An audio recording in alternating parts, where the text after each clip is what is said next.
Chapter 16, Episode 5. Due to his financial situation, broke, Randy was not in a very good clinic.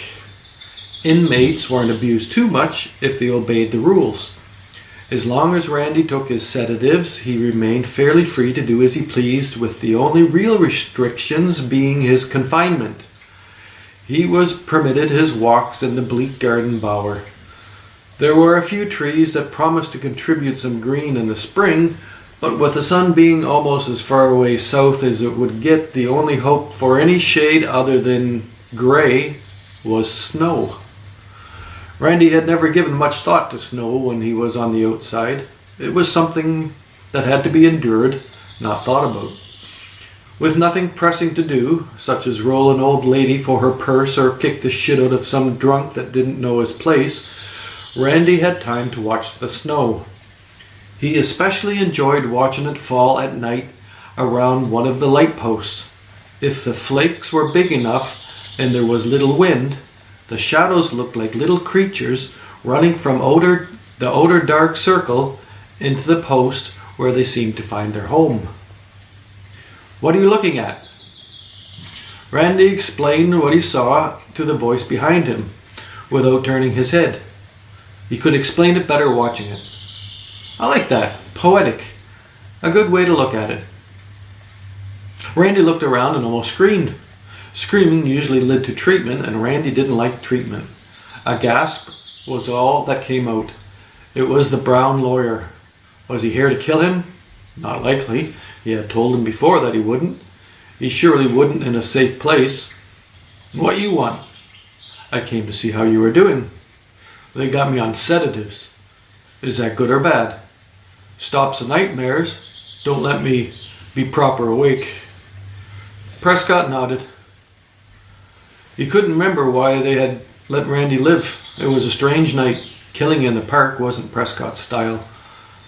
Now, as he stood watching the snow with Randy, he wondered if he should take him home for Sarah. He knew he wouldn't, just a possibility to contemplate. He guessed that Randy was a curiosity for him. The Pygmalion challenge.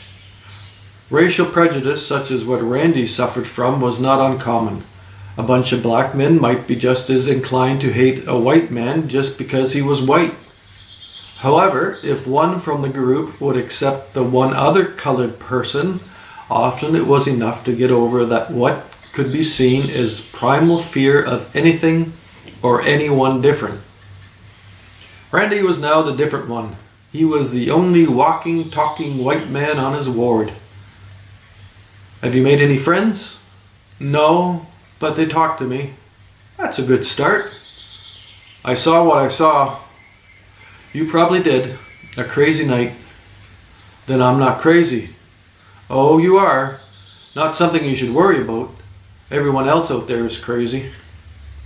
Randy looked at the man who had ripped his friend's heart out almost too fast to be possible. "You find a way to deal with it, Randy.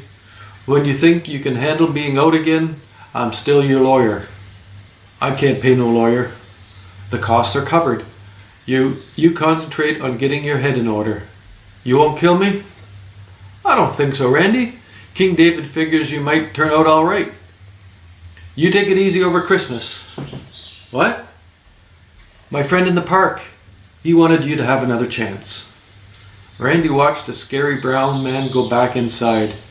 He knew he would continue right on out the front door. He wondered how he could know that. That kept him busy. That and watching the snow.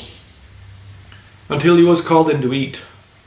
The other inmates were always excited to get their drug doses.